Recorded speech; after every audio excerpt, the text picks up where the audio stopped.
was basically kind of geographically distributed advocates in all those positions. And the Montgomery County person was Casey Anderson, who I had met and got to know through various things. And he recommended me to be on the board. So that started a 10-year term on the board. And in the midst of that, I thankfully retired from federal service. And at that point, decided that it might be a good thing for me and for WABA if I were to offer my services as a volunteer staff person. So since 2017, it's like been 8 years. It's kind of amazing. I've been on the staff of WABA. I have been part of the advocacy team, focusing on Montgomery County, and working a lot. And you see a slide behind me that's like the first page of this document that I put together that pulled out all the bike ped projects. So can we advance through these slides for a second? Getting things on Facebook. So at any rate, part of the work that I've been doing is trying to get folks like yourselves to advocate in favor of certain projects in the capital budget. So, for instance, the BIPAs, the bicycle pedestrian priority areas, which was a program that Hans Riemer championed and has set itself up in a few different localities.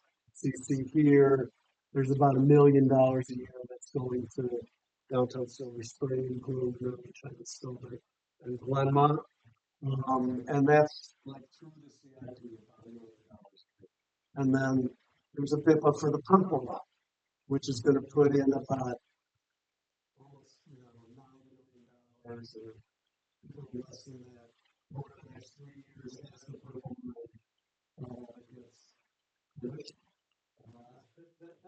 And that will provide bike walk facilities within a half-mile radius of each station. And I haven't seen the details on that, but that's what's going on there.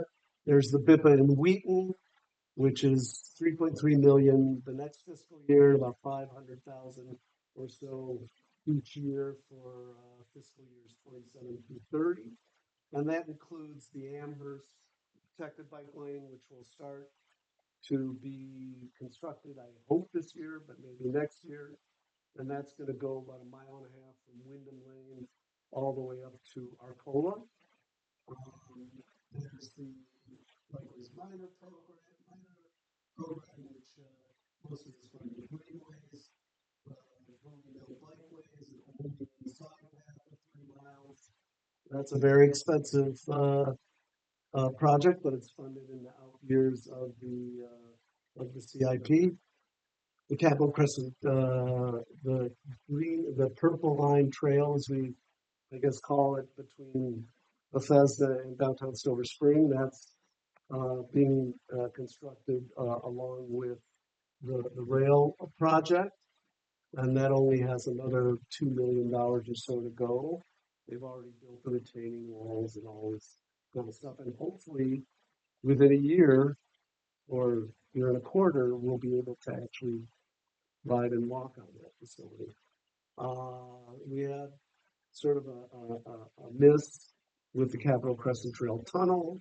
Turned out to be a much more expensive project than the county initially thought. That has no money. And then there's the Cherry Hill protected bike lane, and that was part of a proposal that I put in front of the council a few years ago. We call it Montgomery County, an equitable investment in Montgomery County's bike network. And that took all the Tier 1 bike master plan projects overlaid on 4 equity focus areas. And equity focus areas, I know that some of you are all over this stuff, but it's these areas of the county where people are less likely to have cars, more dependent on transit, we picked out Langley Park, White Oak, downtown Silver Spring, and so some of those greenways and this mile and a half protected bike lane along Cherry Hill Road was part of that. So we keep going back to the council each year and saying, well, this is, you did this, but now let's do more. And of course, the financial plans are not so good. Is that the last?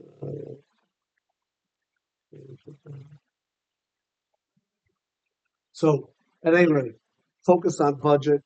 We're going to try and get as many people as we can to have meetings. And then we'll look at it. The 7th Street Protected Bike Lane, which is, right outside the door here, is going to hopefully commence construction before the fiscal year ends, but certainly we hope that it gets completed by the year from now. And that's, $5.6 million. And MacArthur Boulevard is continuing to have improvements to the side path between like Sangamore and almost up to Little to Falls Road. There's a side path in Clarksburg that's going to be a half-mile path. And then there's the Dale Drive stuff, which we had nothing. WABA had nothing to do with it. It was the neighbors who got together and really did a tremendous job of lobbying the council to get that put into the CIP.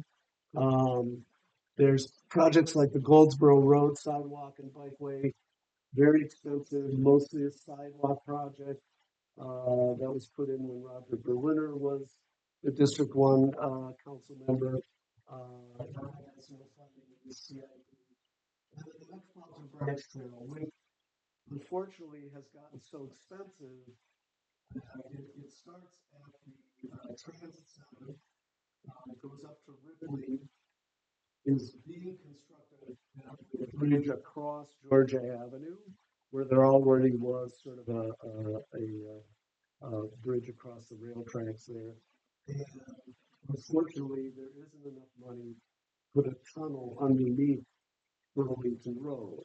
So it isn't clear to me what that little stretch is going to look like. It may not be too comfortable to ride on. There's a pedestrian safety program, which does those kinds of improvements.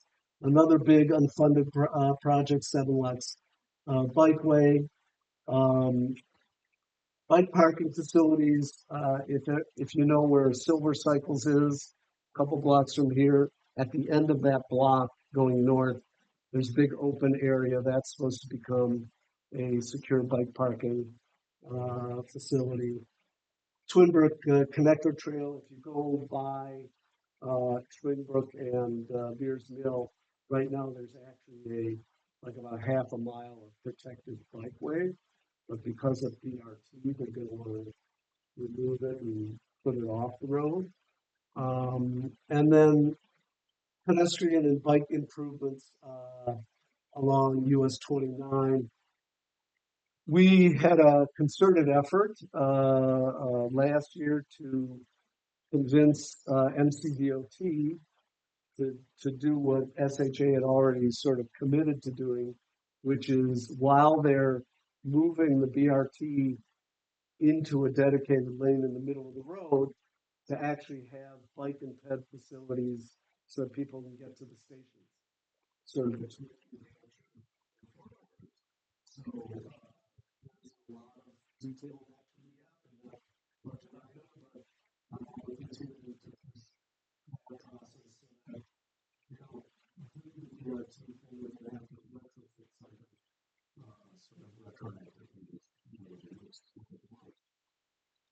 So that's sort of one piece of work that I do to sort of organize advocates to sort of lobby for the council for some of the CD committee and with the whole council to put such things in the capital budget. Somebody asked about bike share. And the operating budget actually is where that program lives. And unfortunately, the county Department of Transportation has trenching on bike share and had some plan to take away several stations. I'm not sure what the status of that is. We'll see where the operating budget is. The deputy director of SU2 was at a training on Sunday, and Chris was there, Richard was there, and Sean was there. And she said that they're applying for a sort of a COG grant to do a planning process for bike share, which would be sort of now, but it's very expensive. It seems like it will take some push to get that fully into the operating. We'll see what the companies proposes. This is the budget at this point. Okay, so that's one bucket of things that I do. Several years ago, Miriam Schoenbaum from ACT, a couple of other people have been doing sort of not very similar hazard responding to crashes where there are pedestrian participants. Miriam and myself and Christy Dallas, who was on the PBTSSC, and a couple of people got together and said, let's start a Montgomery County chapter of Families for Safe Streets. And so Families for Safe Streets is something that started in New York. A bunch of people have lost loved ones in crashes, and they decided they'd had enough of that, and so they started to mobilize hundreds, if not thousands, of people to go up to Albany to lobby the legislature and to raise money. They've had a very, very successful effort in trying to get intersections improved and streets safer in all these different ways. That became sort of a national umbrella, and they made suggestions to other geographies as to what it would take to start a successful. Say, for instance, here, DC's there are advocates in DC who follow that model and started Families for Safe Streets group there. There's various groups in Arlington, Fairfax, and Alexandria who have not followed the model but have started a Families for Safe Streets chapter there, and we started one in Montgomery. We sort of focused a lot on providing support for families who experience these tragedies and reaching out to them and helping them if they want to do a memorial, provide a ghost light, ghost shoes at the site of the crash, with a flag. Miriam does a lot of work with this. I'm mostly calling meetings and setting the kind of stimulate discussion about certain things. But aside from that support for families, we also have been communicating with NCDOT and SHA about improving things on certain roads. One of the results of that was over a period of 3 years, two teenagers were separately biking at different times on the very narrow, unbuffered sidewalk along Old Georgetown Road. And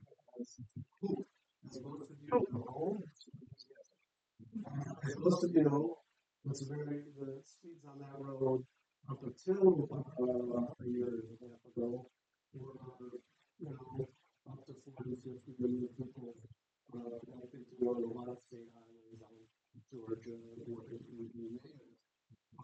And so these two boys one was biking to the line, and it was garbage day, and he got knocked into the road and hit and killed immediately. And then another boy was going between his parents' houses. One was inside the Beltway, one was outside the Beltway. There was a block where there was a lot of foliage that had grown over the sidewalk, and he got knocked into the road by that. And so when the second death happened, we made a big push, especially with the state delegates in that District 16, because it's a state road. So Mark Corman and other members of the delegation sort of pushed SHA to do something about it. And the solution they came up with was to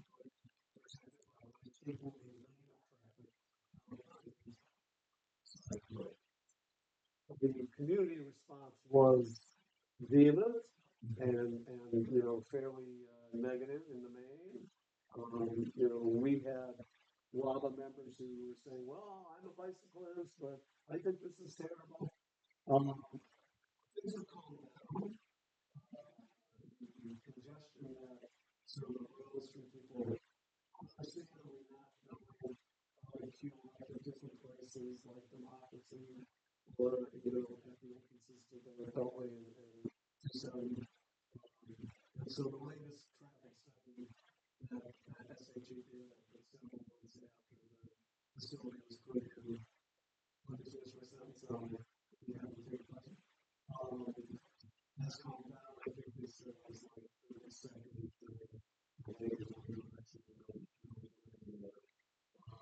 But people are still mad about it. I mean, Glass came talk to us on Sunday and said he was at this rally in support of NIH workers, and somebody came up to him and said, "Well, what about this?" And his response to it, which was the right one, was, "Well, nobody's died since these things were in. It's made the sidewalks safer." So, yes. Oh, wait, hang on. Wait. Wait. We want to Stop. give you a microphone. So,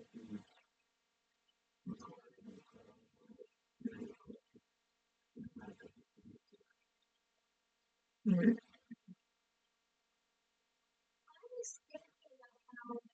Also, it's important that we address cars turning right without checking for pedestrians, because this has, in my observations, been a very serious issue. I witnessed something in a scenario like this happen just now. Thank goodness no pedestrians were hit in that instance, but it was a close call. What do you think to do about turning right pedestrians? So it's a big problem, the so-called right hooks. And one thing that we're trying to do to combat that problem is to get a law passed in the legislature called bicycle safety yield or stop as a yield. So that when you're biking along and you approach a stop sign, you don't see any traffic going perpendicular to you. Instead of stopping, getting off your bike, which of course people do, at the stop sign, you make a judgment and then you keep going through, and that way you're ahead of the cars that are going to come up behind you as you stop and get off the bike. Possibly. So that's one small thing that we're trying to do. I think that these things are unfortunately sort of a intersection by intersection battle that we have to fight, but that's one thing we're trying to do. Seems like sometimes after one light turns red and another one turns green, like sometimes, or beforehand, I would see like a pedestrian given the right of way for sometime before the green light. There's like the right of the walk, or I think they would use a lot of speed. Right. Say again? Leading pedestrian interval. So there's one at Colesville and Fenton Street. There's one at, there's a bunch of them in downtown Silver Spring. Places, and those are very helpful. We're trying to get a new legislature passed that would allow bikes to treat those LPIs or leading intervals the same as pedestrians. So then again, the bike can be ahead of the traffic and more visible than cars behind. But these are things that keep cropping up. So that's sort of the Families for Safe Streets bucket. And anybody who wants to get involved in any way, we really can use as much help as we can get. The third thing that I've gotten involved with in the last few years, for many years as a representative of WABA, talking in the interest of our advocates in Montgomery and Prince George's County, I've been involved in a group of people from around the state trying to formulate a legislative agenda for bike advocacy. And Bike Maryland, which has been around for, I think, this 26th year, has sort of been leading that effort, but then came upon some hard times. COVID got sort of killed their main fundraising ride, and they didn't have any staff anymore. The number of people on the board was dwindling. It was down to like 4 people. And we at WABA on the advocacy staff decided, let's put a hand out to them and see how we can help revitalize that organization. So I offered to get on board with Bike Maryland. Not that I was looking for anything like that, but I thought this would be a way for me to sort of connect up the staff resources at WABA to the needs of Bike Maryland. But and then, of course, the deed goes unpunished, and the main board member says, we think you should be the chair of the board. So now I'm doing that. But the good news is that effort has resulted in sort of following a process that I have been familiar with as a board member at WABA to build up the membership of the board of Bike Maryland that went from basically 3 board members and myself to now we have 10 board members. It's much more geographically diverse. There's just a lot more energy going into the activities of the organization. We've started to raise money again. We're on a much better footing financially, and hopefully we'll organize a ride, the trail, if not this year or next year. But we're doing a lot of things in a lot of different areas, and we've gotten a much more racially and gender and geographically diverse board, which is good. So in that capacity, I get involved a lot with the legislative session. There's a group of advocates that meets every Monday night to sort of talk about the inside baseball and what's going on with that.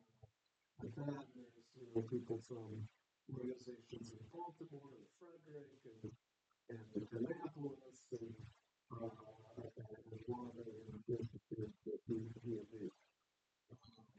And somebody from Eastern Shore, whatever. So it's a good group. And Bike Maryland itself, the board decided on these are the 4 bills we're going to push for, and we're sort of approaching a very crucial week. If a bill does not pass out of one house or the other, either the House or the Senate, on the 17th, that letters in session. So 3 bills have passed the House. Life safety yield that I referenced earlier. There's a bill that right now the default in the state of Maryland is it is illegal to ride your bicycle on the sidewalk. Ridiculous. So many years ago, Montgomery County and Arundel, I think Prince George, a few counties said you can ride your bike anywhere except like maybe the central business district and X, Y, and Z part of the county. So this bill would flip the default, would say it's legal to ride your bike on the sidewalk anywhere in the state of Maryland, and counties or the jurisdictions can make exceptions to that if they want to. So it seems like a no-brainer, but this is the 3rd year that we're trying to get this passed. And so that actually passed the House unanimously. But the Republicans were saying, it shouldn't be too controversial. And during when the session is not happening, like Maryland is having meetings with officials from the state highway administration, trying to support the efforts of local advocates, say in Baltimore County, to start a new organization and try and provide support for bike advocacy all over the state. We also do webinars on all sorts of things. I think the next one we're going to do is about bike packing. So, get on the bike and bike stuff and do a multi-day trip or whatever. We've done webinar about cycling Wow which is a group that is trying to get older people on bikes and disabled people. So we do all sorts of content like that.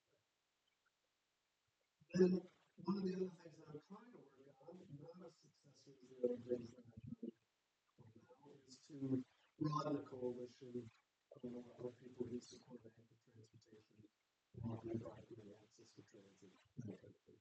So we do stuff with that, we have done stuff with that, we will continue to do stuff with that.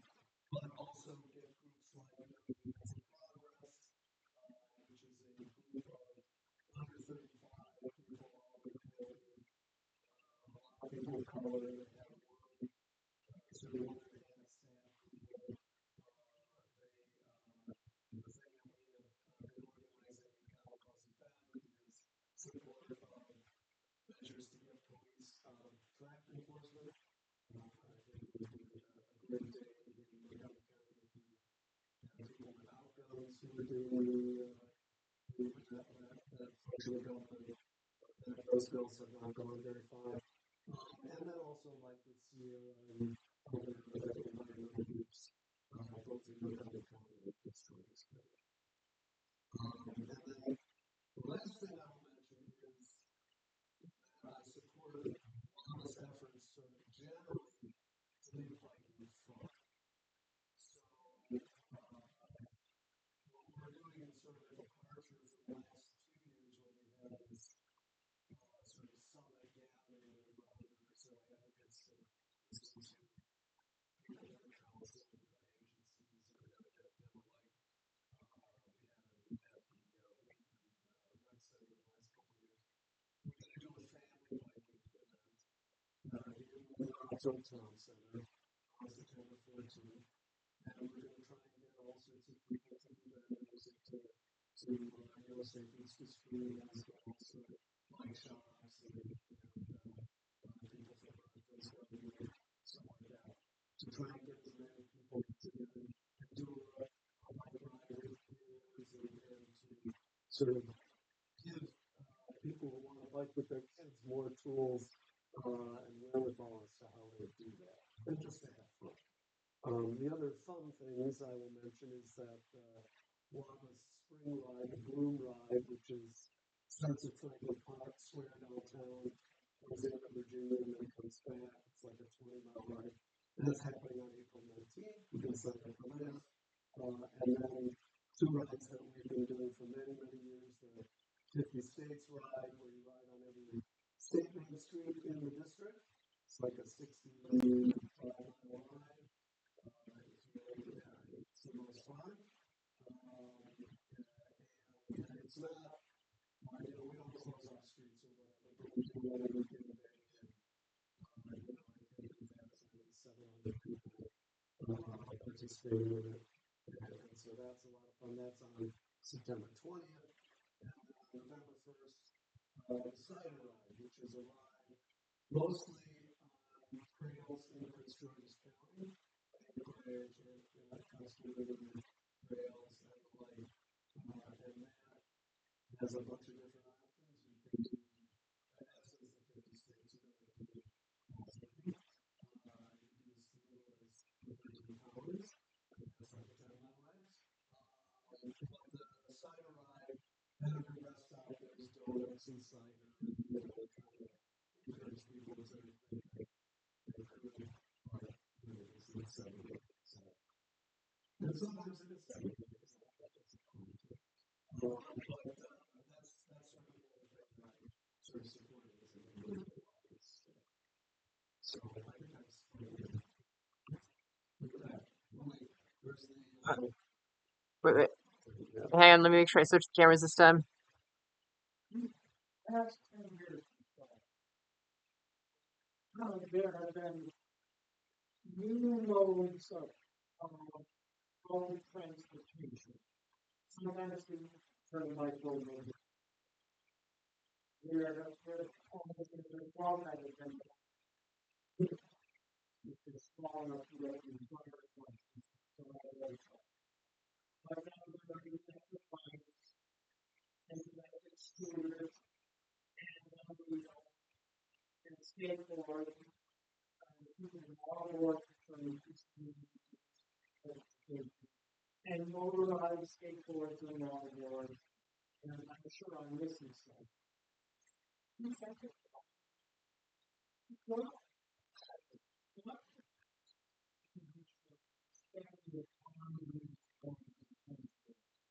and what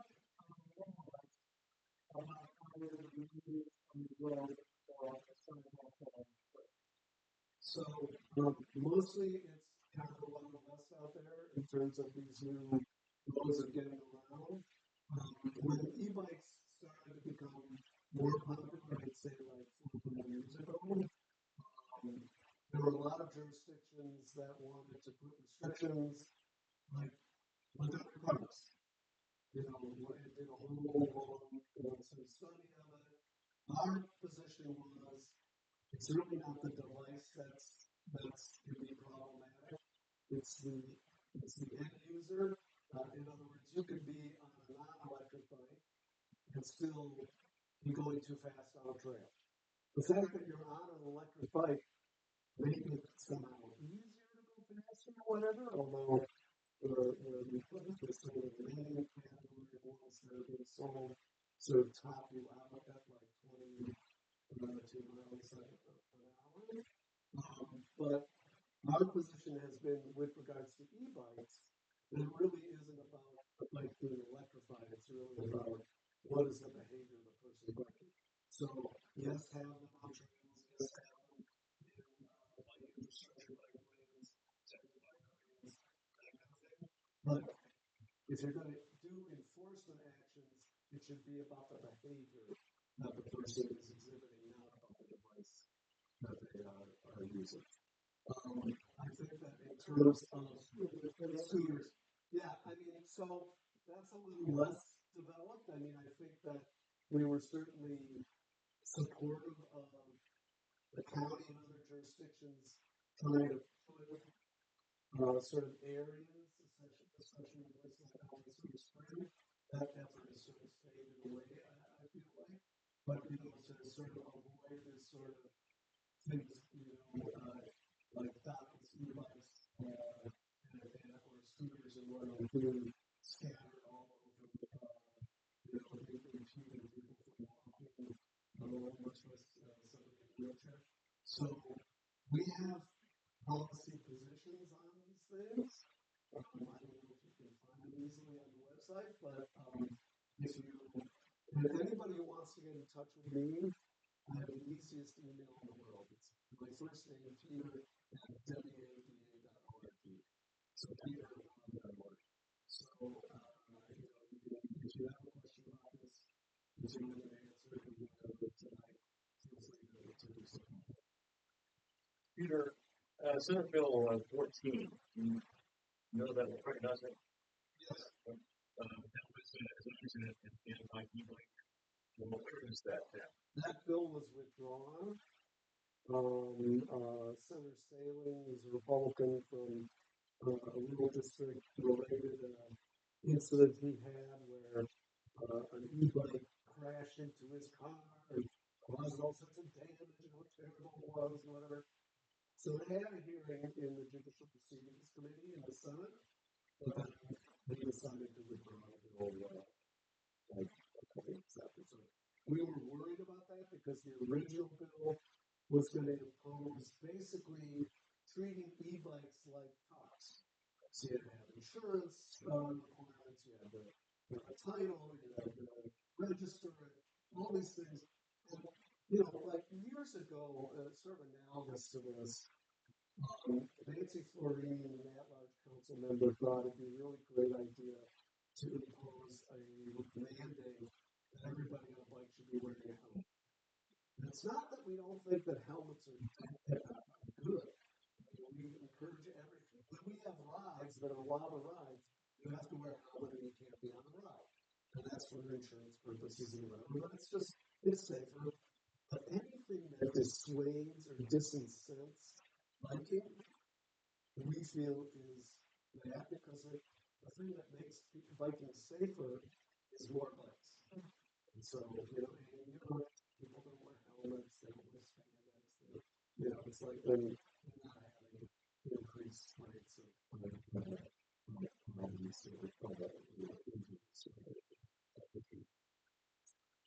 Anybody else?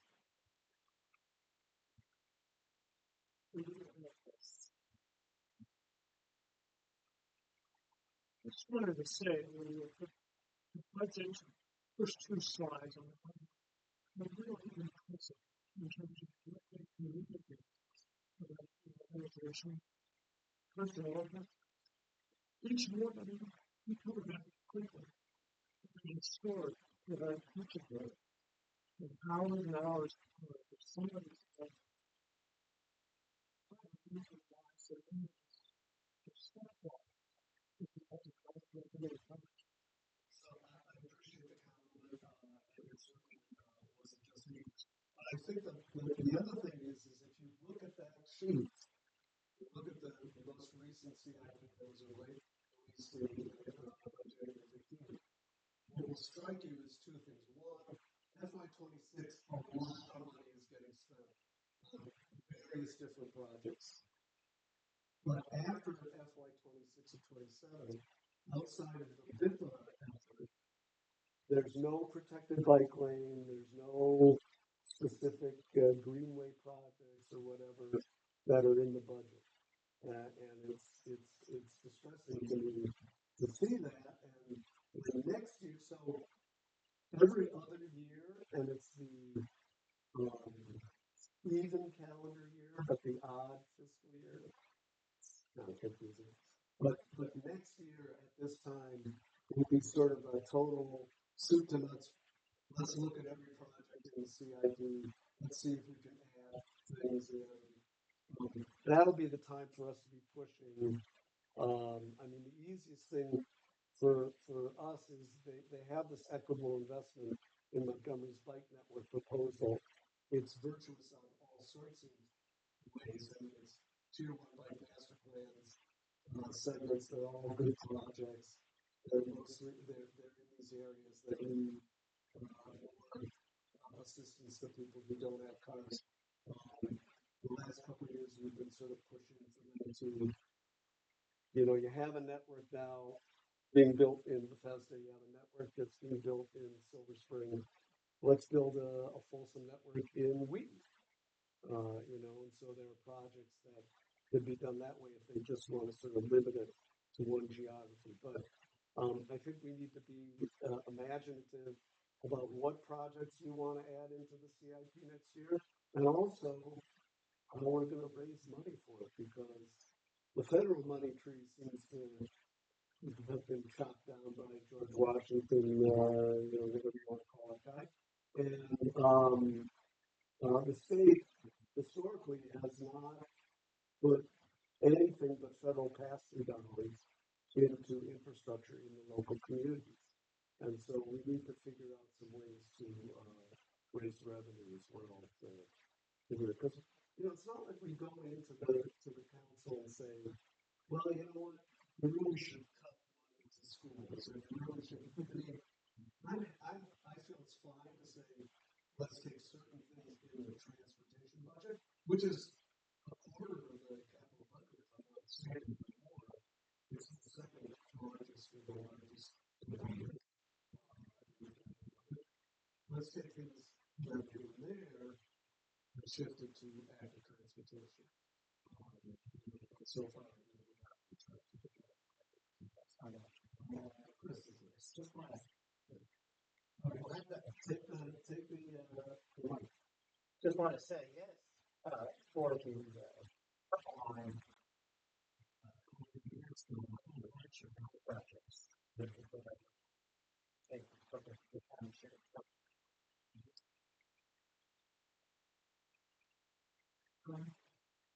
Peter, WABA is DMV. Do you do a scorecard on legislators? Or can you tell us something about the annual? I think it's an annual award ceremony that WABA has done.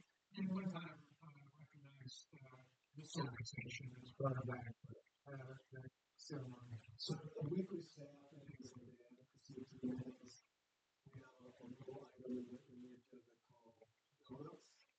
And that basically is who deserves something sweet. And every week we try to say, did something happen that was like a really good thing. So like when the Safe Streets Act passed last year, we said, oh well, Evan deserves a donut for that.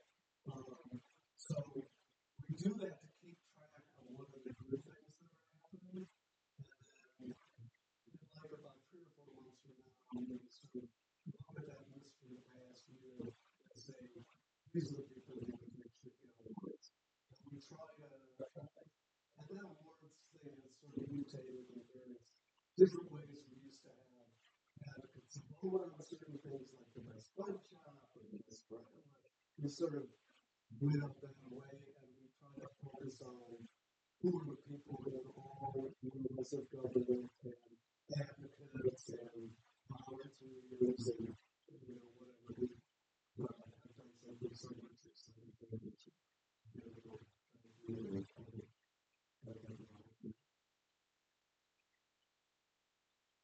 Peter, I want to plug in for the briefing next week that's planning for Thursday in your state house on the revenue improvement analysis suite. And months later, with state that's at 40%, prepared, there'll be a mandatory portal. And it's the support for always the suggestions for that project. That's where everything is. And I got so that's I hope that these organizations can weigh in at that time. The other thing I will note, and it seems sort of sometimes like working theater sort of all for show, like it was going to be. But the county is going to have budget hearings. It was starting at 8, it was at 1 o'clock, and 7 o'clock. And so I encourage people to sign up for those. You can give testimony that's pretty plain and simple. You don't have to go into a lot of details, especially when you're only talking for 2 minutes. I encourage people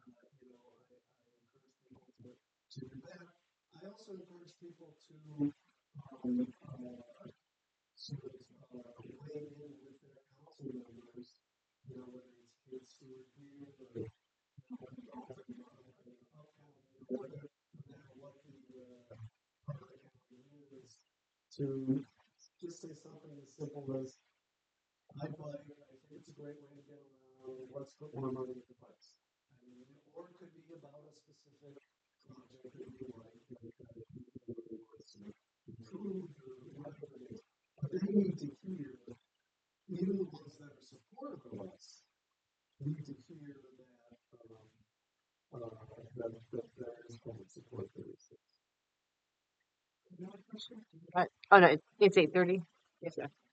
One more question?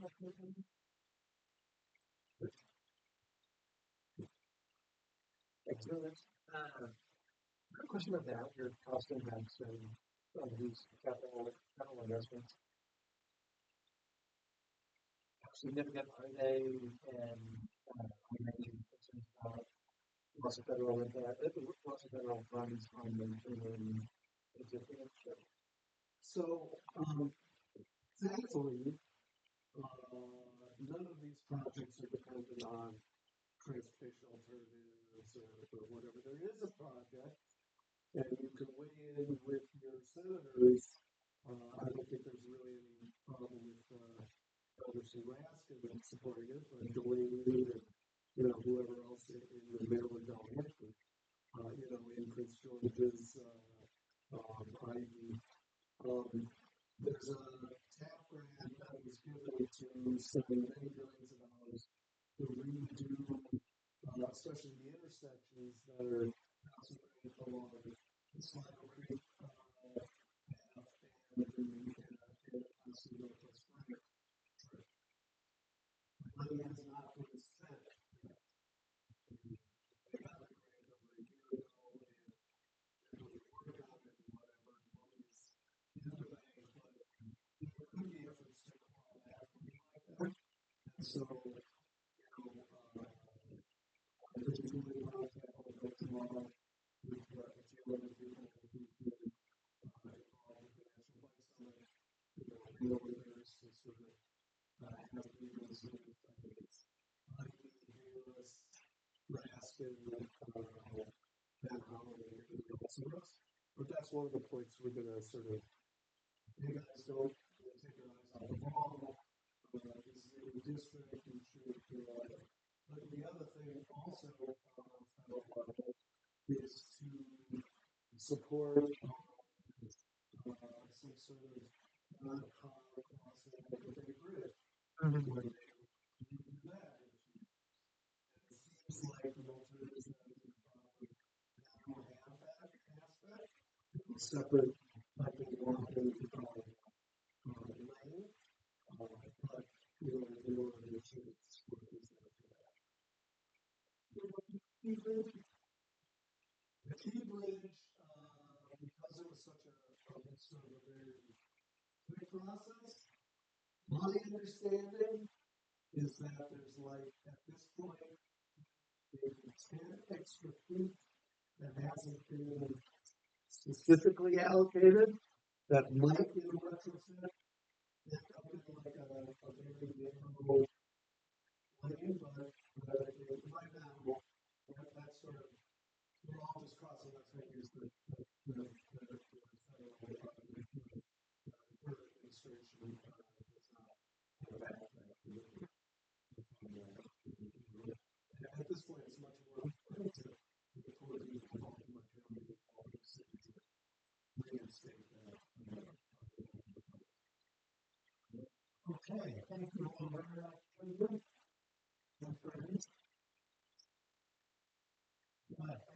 all for coming. It's been a very good meeting. Final announcements. First, very important. Our next meeting on the second Tuesday in April will be online, not in person. The topic is free transit fares. We have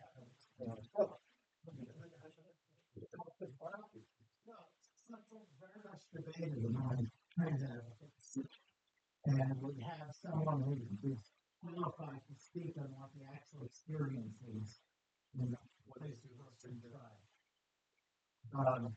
But it will be online on Zoom. May and June we are back to in person, and then July will be another online meeting. The second announcement is again to remind you, if you have not paid your dues yet, or haven't had the chance to join yet, please stop on the way out, and we will take care of you there. Our treasurer and our staff person are eager to take you money. And it's what makes this organization